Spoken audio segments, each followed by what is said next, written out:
My mother-in-law stared intently at the allergy test results. The moment she confirmed our child's blood type, she started yelling. "You're the worst! This isn't our son's child! We're all blood type O!" She crumpled the test results and threw them on the floor in a frenzy.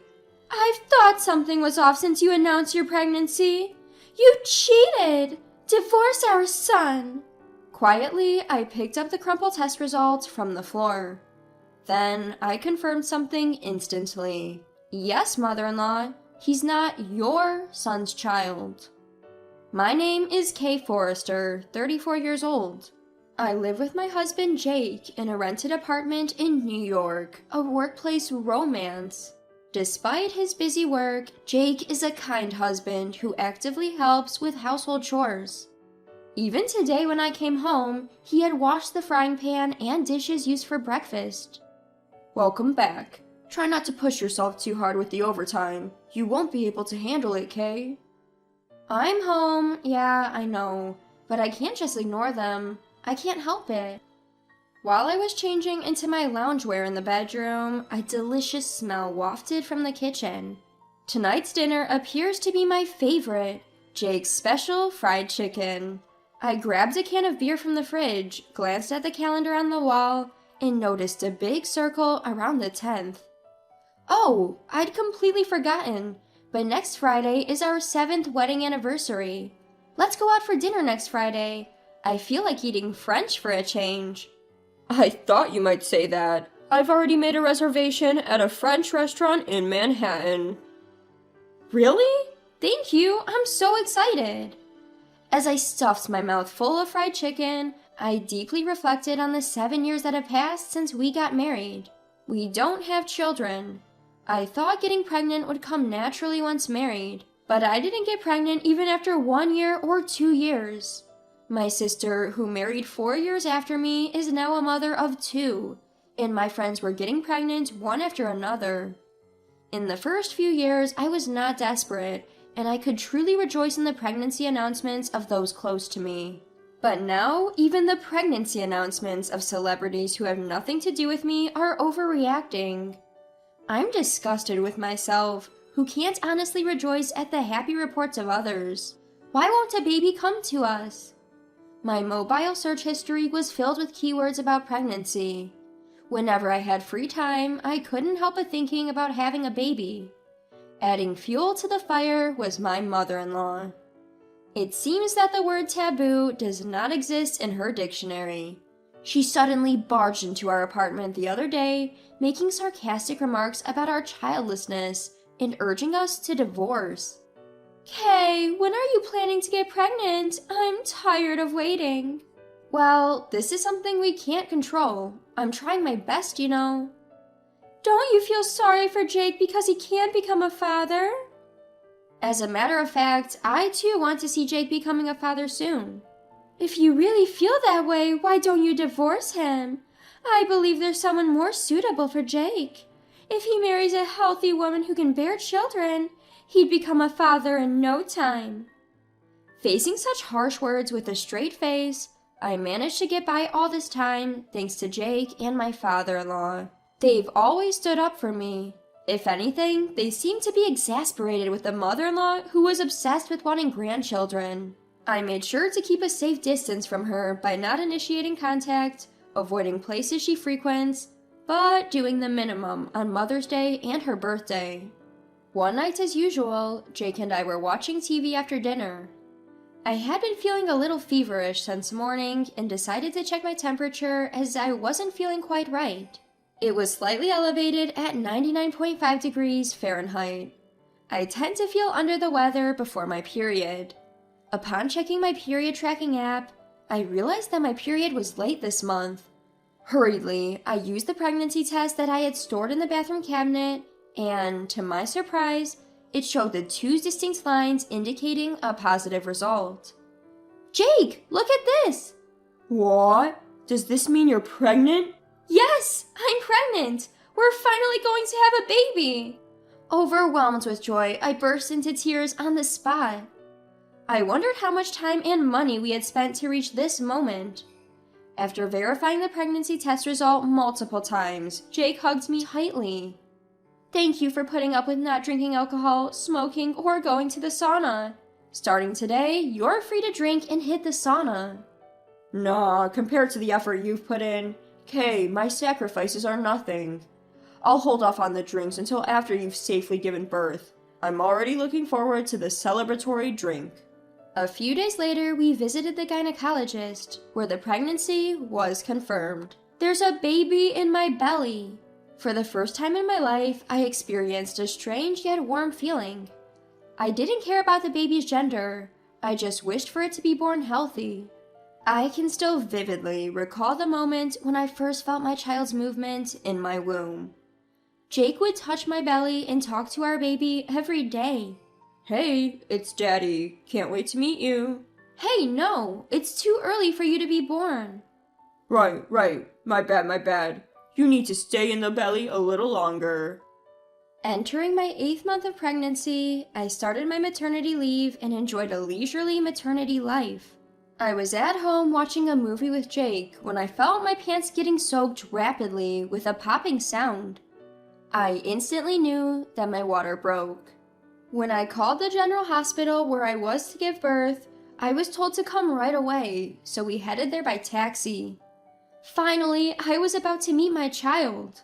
Excitement was more predominant than nervousness. Upon arrival at the hospital, my labor pains began. But that was just the start of a long battle. Hours went by without the baby descending, and I was at my physical and mental limit. I found myself screaming throughout the hospital. I can't do this anymore! It hurts! It hurts! 15 minutes later, I was able to meet my baby. You did well, Kay, Jake said, patting my head as he cried. He's adorable, our baby. The newborn baby was so tiny and fragile that I felt I could break it if I touched it. It was the most precious sight. Just a moment ago, this little one was inside my belly. A tear rolled down my cheek. While holding my tiny, soft child's finger, I was certain I could do anything for this child. Though born prematurely due to my water breaking early and a low birth weight, the child grew healthily after that. Time flew, and a few months later, it was time for the preschool debut. Hey, how about going to the shopping center next Saturday? We need to start buying stuff for preschool. What do we need? You know, a backpack, water bottle, lunchbox, that sort of stuff. Don't they serve lunch at the preschool? I think it depends on the place, right? Shouldn't we get an allergy test done before starting preschool? Huh? But we'll be packing lunch, right? Yes, but they provide snacks at preschool. Both of us have food allergies, don't we? We need to check if that has been passed on. You're right, it's a concern. Yeah, let's take our child for an allergy test soon. And the following week, we took our child to the hospital for an allergy test. There was a section of the questionnaire asking if we wanted to check the blood type as well. The blood type check was free. We decided to go for it since it was included. The test results would be sent to us by email later. The world has indeed become very convenient. A few days later, when I returned from shopping, there was an envelope in our mailbox. The allergy test results had arrived. After washing my hands, I immediately opened the envelope to check the results. As expected, our child seems to have a few food allergies. I felt a bit guilty about this, but it's okay. Jake and I both have a lot of knowledge about food allergies. Now there are many alternative foods and allergy-friendly foods available, and some children's allergic reactions lessen as they grow. I put the test results on the refrigerator door with a magnet so that Jake can check the results later. Alright, I think I'll start preparing dinner. As I put away the groceries I bought, the doorbell rang. Checking the footage of the front porch, I found my in-laws unexpectedly standing there. Frustrated by their unannounced visit, I opened the front door. Hello, father-in-law, mother-in-law, it's been a while. Okay, we're sorry for dropping by unannounced. I told Lisa that we should have informed you in advance. We don't need to inform anyone when visiting our own son's house. Now please let us see our grandchild. My mother-in-law barged in, spreading out the children's clothes and toys that she was holding in her arms all over the living room. All high-end stuff. My mother-in-law is a brand fanatic, the complete opposite of me, who has no interest in luxury brands. I started boiling water to make tea for my in-laws. Wait a minute, Kay. What are you doing? Oh, I'm just about to serve tea. Please wait a moment. I don't want to drink such cheap tea. Don't you have any other beverages? My mother-in-law said and confidently walked over to the fridge. And then she froze in front of it. She was intently staring at the allergy test results paper stuck on it. What's this? Oh, we thought of having an allergy test done before our child starts preschool. That's not what I meant. I'm talking about this blood type. Huh? I shifted my gaze to the blood type next to our child's name.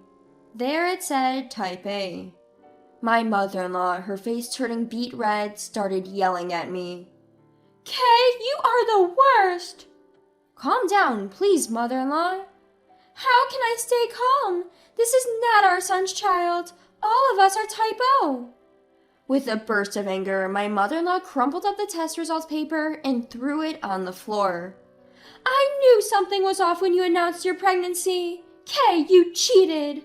I want you to divorce Jake. Of course we'll be seeking compensation. I calmly picked up the crumpled test result paper from the floor. And then I was certain of something. Actually, mother-in-law, it's the other way around. Jake is not your son. Jake has type A blood. Upon hearing this, my mother-in-law became enraged, claiming it was impossible because both she and my father-in-law have type O blood, accusing me of lying. She insisted that their son should also have type O blood, as per what she heard at the time of his birth. My mother-in-law was unaware that a newborn's blood type is not reliable and can change as they grow. Here's the proof, I said, seizing the moment to show her a piece of paper. It was the results of a blood test that my husband Jake had taken as part of our infertility treatment. His blood type unmistakably was A. Seeing this, my mother-in-law turned pale and silently sat down on a chair. She began to sweat coldly, obviously rattled. My usually quiet father-in-law spoke up. What does this mean, Lisa? There's a reason behind this. A reason? Are you going to make excuses? Stop messing around. This was the first time I had seen my father-in-law explode with such anger. I quickly told my child to go in the other room. Even if they couldn't understand yet, I didn't want them hearing this messy conversation. After a few minutes of silence, my mother-in-law, seemingly resigned, started to tell the truth through her tears. It dates back 30 years. Early in their marriage, my father-in-law often went on long business trips abroad. As he worked for a trading company, he had no choice but to accept these long assignments, no matter the circumstances. My mother-in-law, having moved away from her hometown after their marriage, and finding herself with no friends nearby, ended up having an affair out of loneliness. And, shockingly, the other man was a junior colleague my father-in-law was fond of.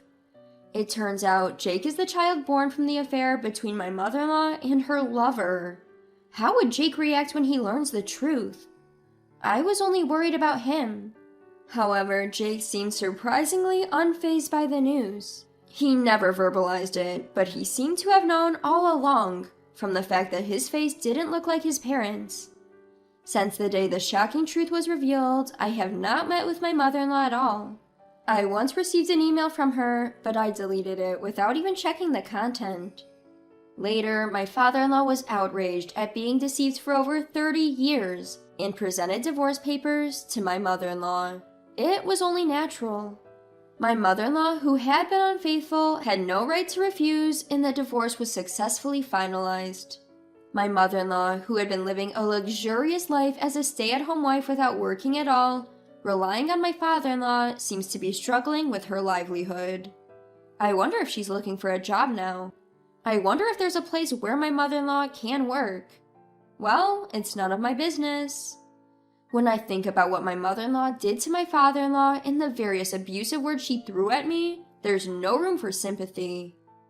On the other hand, the relationship between my father-in-law and my husband Jake is fortunately still good. It was all my mother-in-law's fault, and Jake did nothing wrong.